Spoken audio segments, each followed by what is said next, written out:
I don't think there's anything wrong with chasing money. Yeah, don't be attached to it. Don't get identity from I don't even wear watches nowadays. Don't try and feel special because of material stuff. This dunya is very fleeting, as we know. But why not enjoy it? And this is why I'm so interested in it. This is why I love Islam as a religion and why I get along so well in the Middle East and with Muslims like you guys. Yeah. Dalam video ini terjadi diskusi lintas agama antara mualaf dan pria Kristen yang sedang mempelajari agama Islam. Di tengah diskusi tersebut, pria mualaf yang telah menghabiskan 12 tahun untuk sekolah Katolik menganalogikan Islam seperti iPhone 17 Pro. Kenapa demikian? Mari simak videonya hingga selesai. Both of you went to Catholic school. You're a Muslim. You're looking into Islam. What pushed you to know that Islam was the truth for you? Right, so 12 years of Catholic schooling, read the Bible many times before I even knew what the Quran was. But the way I view religions, all of them globally, it's humans' attempts to interpret the truth and understand how we're meant to live. What's the optimal way to live as a human and to think and conduct ourselves? You cannot debate that Islam has more clear guidance than any other faith. More day-to-day, broken down, this is how you live, this is how you act, whether it's business or combat or family duties, everything. If I want to run a business, for example, I don't want some broad, vague strategy document. I want clear checklists. I want do this, do that. Islam has given me that do this, do that in a level of specificity and clear guidance that Christianity just doesn't have, said with respect. Where are you at with your journey there, bro? Yeah, so I'm still discovering where I want to go with my journey, and it's a really great thing. But the cool thing that I'm in right now, technically I'm Catholic, I guess, you know, I love the Bible and I've read it several times. And I think he's a man, and Islam thinks the same thing. But here's the cool thing. I've prayed in Orthodox churches, I've prayed in Catholic churches, and I've prayed with you actually specifically in mosques. So what's the real difference here? We're all worshiping the same God. I think it's just a different kind of viewpoint here. And I think one builds on the other. And actually, if you do read the Quran, which I have several times, by the way, I read the Quran the first time in Catholic school, by the way. Interesting. It was very, very cool. And when I read it the first time, I said, oh, well, this kind of just builds on what the Bible was writing anyway. And this is why I'm so interested in it. This is why I love Islam as a religion and why I get along so well in the Middle East and with Muslims like you guys. Yeah. So essentially, you're a truth seeker and you're a smart, intelligent man. So inshallah, you know, you'll find the same place that we've found. But what I'll say is, if you were to buy an iPhone, do you want the iPhone 8 or do you want the iPhone 16 Pro? You want the latest version, right?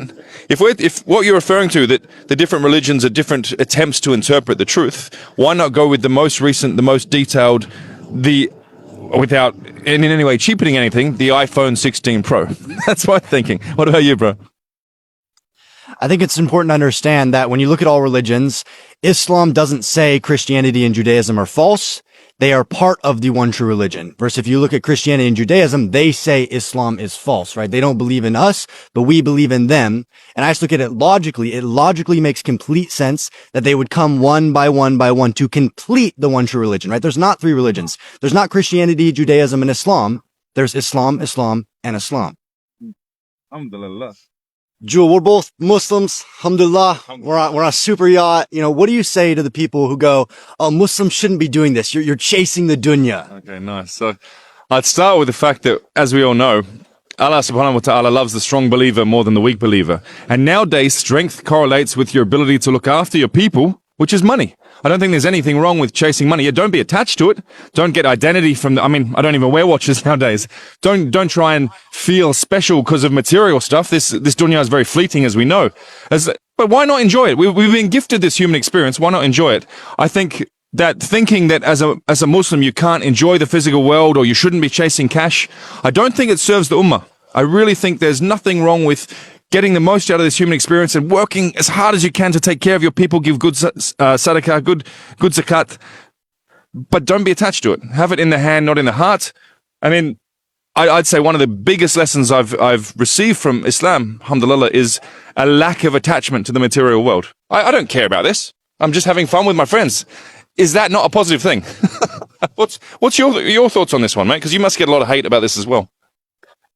Yeah, I do. And it's important to understand. I think people forget that the Sahaba were incredibly wealthy. That's something I get on. You know, if we were to calculate some of the Sahaba's net worth today, it'd be billions. And they're the only people that were guaranteed Jannah. And they are very successful. So we just have to understand this modern world, wealthy Muslims are needed. They make the ummah better. They help during wars. They help during struggles. And there's absolutely nothing in Islam that says being wealthy and spending your wealth to do things like this is wrong. You know, most successful people, they stay in their own groups. They don't really go out much. And you guys, you know, have been mates for about a year and a half now, come from different circles, both successful. How does a successful man go about finding the right brothers to surround himself with? It's a bit of a unique story with us.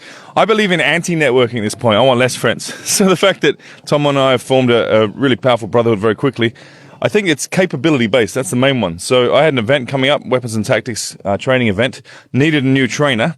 Saw this man online, looked into him a bit, understood his background. I thought he'd be a good fit. And for the first time in, I think, 2 years since I retired from corporate, I said, we need to do a Zoom call. Because you need to have an actual, feel of who someone is. So everything clicked, and then it was like, all right, let's go and run this event together. Pretty high-speed event. Pushed the limits a bit, but everything went well. From that, you see a man's character. From doing something difficult and risk-based and challenging, that's when you can really judge a guy. Everyone has a nice interview face. Everyone talks a good game. You need to get out there and do some interesting things, ideally with a bit of risk involved. That's how you can see whether a brother's on the level. That would be my view.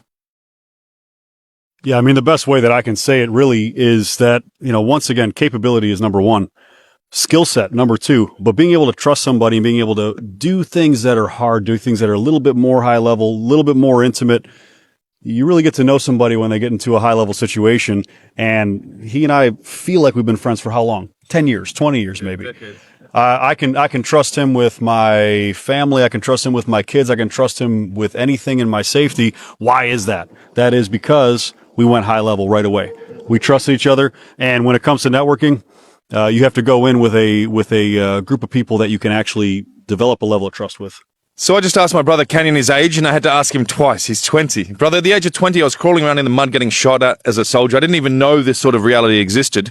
How do you balance living an incredible life full of abundance in the dunya, but also staying on Sirat al-Mustaqim, the straight path? I think you have to understand that Islam teaches balance, and life is like pendulums. We swing from side to side. And as long as you don't live in one extreme for too long, you understand that what we have right now is fleeting. You enjoy it, but you never make this monetary life that we have, this on a super yacht, the most important thing. It's all about priorities, right? On that, I see when people worship money, I think that's a form of shirk. You cannot put that ahead of God, really. You have something to say? Yeah, honestly, it's not money is not the root of all evil. There's no evil in money. There's no evil in having and attaining wealth and abundance. It's the love of it. The love of it and making this more important than what your works are, than what your vision is, than what you do for other people. That's where the evil comes in. And you need to know what you want the money for. If the money is for watches, the money is for yachts, that's wrong. Is your money to help people? Is it to help your family? So again, it's to help your health. The niyyah piece, the intent behind your money getting is vital, yeah? Exactly. It's all about intent.